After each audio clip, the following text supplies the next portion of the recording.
दूरभाष पर इस समय हमारे साथ जुड़ रहे हैं डॉक्टर अरविंद कुमार सिंह। श्रोताओं, डॉक्टर अरविंद कुमार सिंह शहर के जाने माने गैस्ट्रोएंट्रोलॉजिस्ट हैं और आज हम आपसे बातचीत करेंगे कि कोरोना संक्रमण के इस दौर में हम किन बातों का खास तौर से ध्यान रखें। डॉक्टर सिंह, कार्यक्रम में बहुत बहुत स्वागत है आपका। जी जी, बहुत धन्यवाद श्रोताओं के साथ जुड़ने के लिए।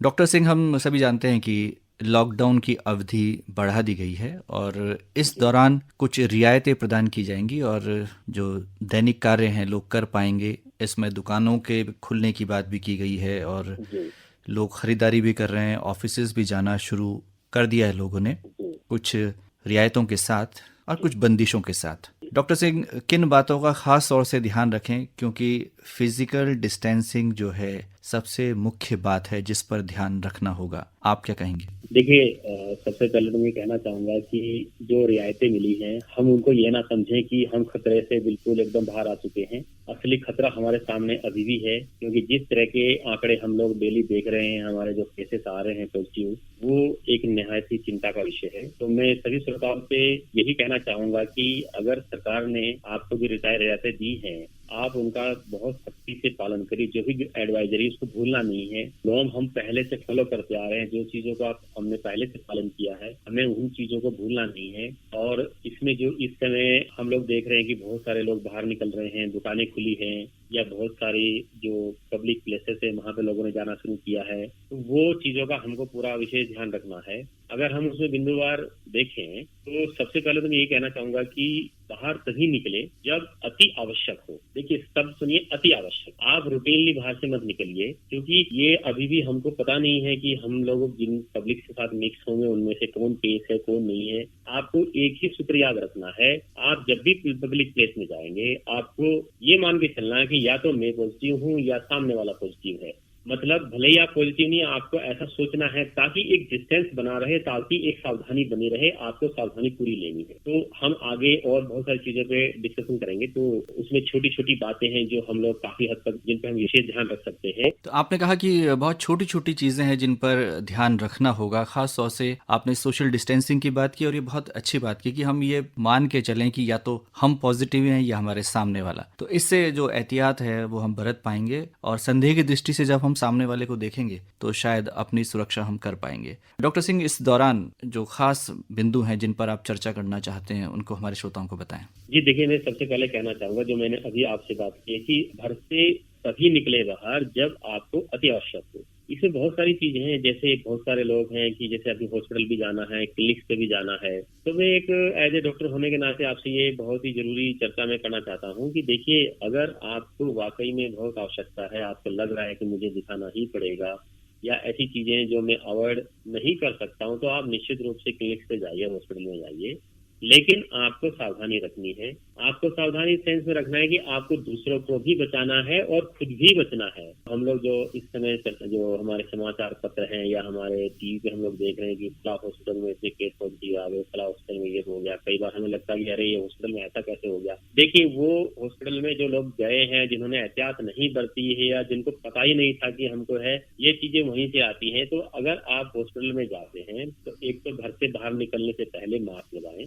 मास्क बहुत जरूरी है। और अगर आपके साथ कोई दूसरा आदमी जा रहा है तो आप पहले देखिए कि वाकई में क्या उसकी आवश्यकता है मेरे साथ में जाने की, क्योंकि जितने कम लोग जाएंगे उतना अच्छा है। तो आप पहले देखिए कि क्या मुझे साथ में किसी को ले जाने की आवश्यकता है। अगर जरूरत नहीं है तो मत ले जाइए, अकेले जाइए, मास्क लगाइए। जाने से पहले हैंड वॉश करके जाइए। आप हॉस्पिटल पहुंचते हैं, हॉस्पिटल ने बहुत सारे प्रोटोकॉल डेवलप किए हैं, जो प्राइवेट हॉस्पिटल हैं या जो गवर्नमेंट हॉस्पिटल है, वहाँ पे कुछ सुविधाएं उन्होंने बढ़ाई है या कुछ कई लोग उसको ये लगता है कि ये शायद आवश्यक नहीं है। लेकिन मैं मानता हूँ कि जो भी हॉस्पिटल में एहतियात ली जा रही है वो आपके लिए ली जा रही है, वो आपकी सेफ्टी उसमें सबसे पहले है। देखिए, हो सकता है कि वहां पे आपको लाइन में इंतजार करना पड़े, हो सकता है कि आपको थोड़ा सा टाइम लगे, कि वो स्क्रीन करते हैं, फीवर चेक करते हैं और फिर आपसे पूरा एड्रेस भरवाते हैं कि ताकि सपोज करिए अगर कोई पेशेंट पॉजिटिव आ जाए तो वो आपको इमीडिएट इन्फॉर्म करें और आप उससे टच हो जाएं या आप उससे एक्सपोज हो जाएं। तो देखिए, मैं समझता हूँ कि अगर कहीं पे हॉस्पिटल में जाते हैं या बैंक में जाते हैं या किसी भी पब्लिक प्लेस पे जाते हैं और वहां पे आपको लगता है कि कुछ वहां पे फॉर्मेलिटी हमसे कराई जा रहे हैं, तो आप उसको, मैं आपसे यही निवेदन करूंगा आपके माध्यम से, रेडियो के माध्यम से, कि आप उसको पॉजिटिव में लीजिए और ये मान के चलिए कि ये चीजें मेरी सुरक्षा के लिए की जा रही है, तो आप वहां पे पूरा कोऑपरेट करिए। दूसरी बात,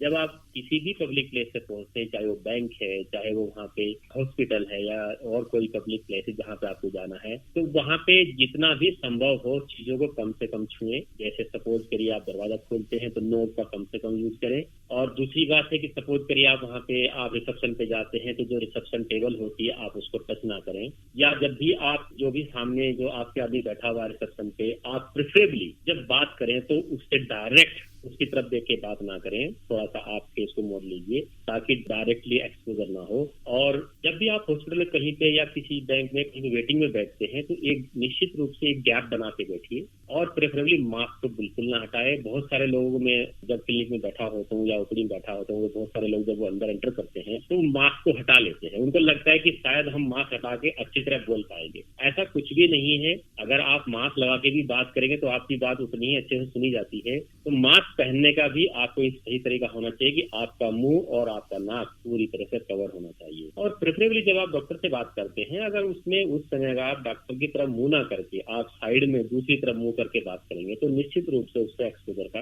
जो रिस्क है वो कम होगा। या आप बैंक में जाते हैं, आप जब बैंक में जाते हैं तो प्रेफरेबली कोशिश करें कि वहाँ पे चीजों को ना टच करें, नोट्स को टच ना करें, जो टेबल रखी हुई वहाँ पे टच ना करें। अगर आप फॉर्म भरते हैं तो उसको अपने घर से एक डायरी लेके जाइए, उस डायरी पे रख के अपने पेन से भरिए। जो पब्लिक वहाँ पेन यूज कर रही है आप प्रेफरेबली उसको यूज मत करिए। तो ये कुछ चीजें हैं जो हम लोग छोटी छोटी चीजों को ध्यान दे के हम लोग एक्सपोजर को निश्चित रूप से कम कर सकते हैं। डॉक्टर अरविंद, आपने बहुत ही महत्वपूर्ण बातें हमारे श्रोताओं को बताई कि किस तरह से यदि आपको फॉर्म भी भरना है तो जो डायरी अपनी एक लेके जाएं। पब्लिक प्लेस में बैंक की बात आप कर रहे थे और आपने कहा कि पेन भी अपना इस्तेमाल करें। जी बिल्कुल, मैं तो ये कहना चाहूंगा कि अगर आप हॉस्पिटल में जा रहे हैं, डॉक्टर को अपनी कंप्लेंट बता रहे हैं, तो घर से एक बहुत शॉर्ट नोट ले जाइए और डॉक्टर को दे दीजिए, आपको उसके सामने रख दीजिए। या फिर आप जैसे बैंक जाते हैं तो मैं तो ये कहूंगा कि आप जो फॉर्म है, जो चेक है, आप घर से भर के ले जाइए, वहां जाके जमा करिए, ताकि आप कम से कम समय बैंक में रहें और कम से कम चीजों को वहां पे टच करें। या किसी भी आप ग्रोसरी की दुकान पे जा रहे हैं तो आप उसको तो जैसे आप चलिए भाई आपने फोन करके घर पे मंगा लिया, लेकिन अगर आपको लग रहा है कि वाकई में मुझे वहां पे जाना पड़ेगा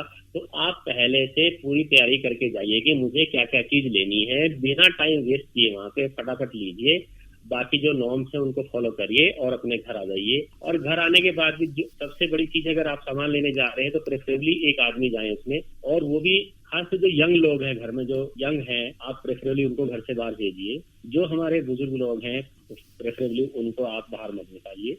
और अगर आप वहां से वापस आते हैं तो घर में एंट्री होते ही आप पूरे अपने क्लॉथ को चेंज कीजिए, अपने हैंड वॉश अच्छे से क्लीन करिए, आपके जो शूज हैं उनको घर के बाहर ही छोड़िए, और जो भी आपके हाथ हैं सैनिटाइज करिए। जो चीजें ग्रोसरी से लेके आए हैं या फ्रूट्स लेके आए हैं आप उनको भी क्लीन करिए, सैनिटाइज करिए। तो इस तरह से आप एक तरह से जो है अपने और अपने जो परिवार के सदस्य हैं उनकी सुरक्षा कर सकते हैं। डॉक्टर अरविंद, चूंकि रियायतें दी गई हैं, हर तरह की शॉप्स खुल रही हैं, अब जानना चाहेंगे आपसे कि अल्कोहल की दुकानें बंद थी और लोग इस तरह की चीज़ों का सेवन नहीं कर पा रहे थे एक लंबे समय से, और चूंकि अब दुकानें खुली हैं सीमित समय के लिए तो लंबी लंबी कतारें देखी जा सकती हैं। आप एक गैस्ट्रोएंटरोलॉजिस्ट हैं, एक डॉक्टर होने के नाते क्या सलाह है आपके लोगों को? जी मेरी देखिए ये सलाह रहेगी कि जिस तरह से मैं आज से सुबह मैंने टीवी पे या समाचार पत्रों में जो लंबी लंबी लाइनें देखी हैं, उस पे जो हमारी वाइन शॉप तो लगी हुई हैं, कुछ जगहों पे मैंने देखा कि सोशल डिस्टेंसिंग को फॉलो किया जा रहा है, कुछ जगहों पे सोशल डिस्टेंसिंग को फॉलो नहीं किया जा रहा। देखिए ये बड़ा कंट्रोवर्शियल इशू है। एज ए डॉक्टर मैं यही समझता हूँ कि ये जो क्राउड है वहाँ पे वो निश्चित रूप से हार्मफुल है, वो क्रॉस इन्फेक्शन को बढ़ा सकता है। वे उसमें लोग टच में आएंगे, बहुत लोग एकदम पैनिक हैं, एक गैप से नहीं खड़े हैं, चीजों को पूरी तरह से फॉलो नहीं किया जा रहा है। लेकिन ये मैं समझता हूँ कि ये सरकार को इस पे निश्चित रूप से कोई एक्शन जरूर लेना चाहिए कि इस भीड़ को कैसे छटाया जाए, क्योंकि आज तक हम देख रहे हैं इतने लंबे टाइम से हमने लॉकडाउन को फॉलो किया, हमने हर चीज को फॉलो किया है, लेकिन हम एक लीकर की वजह से हम सारी मेहनत को वेस्ट नहीं कर सकते हैं, या लीकर की बजाय और जो भी चीजों को जहां भी जाएंगे। तो ये बड़ा ही कंट्रोवर्शियल इशू है। इसमें बहुत ही मुझे लगता है कि प्रशासन को इस पे बहुत ही स्ट्रिक्ट एक्शन लेना चाहिए, और उसको अगर वाकई में लीकर की उनको सेल आउट करना है उसको, तो उसके लिए कुछ अल्टरनेटिव उनको चीजों को निकालना चाहिए। जिस तरह से उन्होंने सामान बेचना, जिस तरह से ग्रोसरी के सामान के लिए, सब्जी के लिए चीजों का उन्होंने बहुत अच्छा अरेंजमेंट किया है, तो मुझे लगता है कि उन चीजों को सरकार को इस पे स्ट्रिक्ट एक्शन लेना चाहिए, जिसकी वजह से हमें ये खतरा आगे ना बढ़े। मैं यही कहना बिल्कुल, इसमें कठोरता के साथ और नियमों का पालन करते हुए, नियमों का पालन कराना बहुत जरूरी है। बहुत जरूरी है। जी एक जिम्मेदार नागरिक होने के नाते आपकी भी कुछ जिम्मेदारी है, सारी जिम्मेदारी सरकार की नहीं है। आपको खुद सोचना है कि आपको और अपने परिवार को खिलाना है इसको। तो ये जिम्मेदारी हम सब की है कि हम सरकार को पूरी तरह से कोऑपरेट करें और अपनी और अपने परिवार की सुरक्षा को देखते हुए जो भी कदम उठाएं वो उस एंगल से ही आपको फॉलो करना है। अंत में थोड़ा खान पान के विषय में बताएं, क्योंकि इस समय मौसम परिवर्तित हो रहा है, तो इस समय खान पान किस तरह का होना चाहिए? देखिए, खान पान से रिलेटेड जो चीजें हैं वो ये है कि जिस तरह मौसम बदल रहा है, आजकल हमारे जो पानी जनित या जो भी वाटर बोर्न डिजीज कहते हैं उसका प्रकोप अक्सर इस सीजन में बढ़ता है। या कुछ आजकल हम अपने देहरादून में जो एलर्जी से रिलेटेड चीजें हैं, जैसे एलर्जी कफ है या जैसे एलर्जी की वजह से फेफड़े की एलर्जी है, ये अक्सर में थोड़ी एग्रीवेट हो जाती है। तो मैं समझता हूँ कि खान पान आप जो रूटीन खा रहे हैं, सादा खाना में जो भी अपने घर में आप पूरी तरह से लीजिए, बैलेंस डाइट लीजिए, सब कुछ खाइए, उसमें फल फ्रूट लीजिए। और जो समय जो हम माइनर इलनेस देखते हैं कि भाई हल्का फीवर आ गया, हल्का वायरल फीवर हो गया है, शरीर में दाने निकल आए हैं, चक्कर से निकल आए हैं, एलर्जिक रैश हो गए हैं, या हल्का आपने कुछ खा लिया, हल्का पेट में दर्द है, लूज मोशन हो गए हैं, तो ये छोटी छोटी बीमारियां हैं। मैं समझता हूँ एक जिम्मेदार नागरिक होने के नाते, एक समझदार आदमी होना होगा कि इसकी हॉस्पिटल या क्लिनिक में भीड़ न लगाएं या ना जाएं। आप जो बहुत छोटी छोटी चीजें हैं, उनकी छोटी छोटी दवाइयां हैं, वो आप अपने घर में एक छोटी ट्रे मेडिकल किट बना सकते हैं। तो ये आप एक अच्छी किट अपने घर में भी बना सकते हैं और उसको आप फॉलो कर सकते हैं। अगर सपोज करिए आपको 24 घंटे 48 घंटे आपको लग रहा है कि नहीं मुझे रेस्पॉन्स नहीं आ रहा है, तो आप निश्चित रूप से अपने डॉक्टर को कंसल्ट कर सकते हैं। तो ये छोटी छोटी चीजें हैं जो आपको बाहर पब्लिक में एक्सपोज होने से बचा सकते हैं। डॉक्टर अरविंद कुमार सिंह, आपने बहुत ही महत्वपूर्ण बातें हमारे श्रोताओं के साथ साझा की। आकाशवाणी से जुड़ने के लिए आपका बहुत बहुत आभार, धन्यवाद।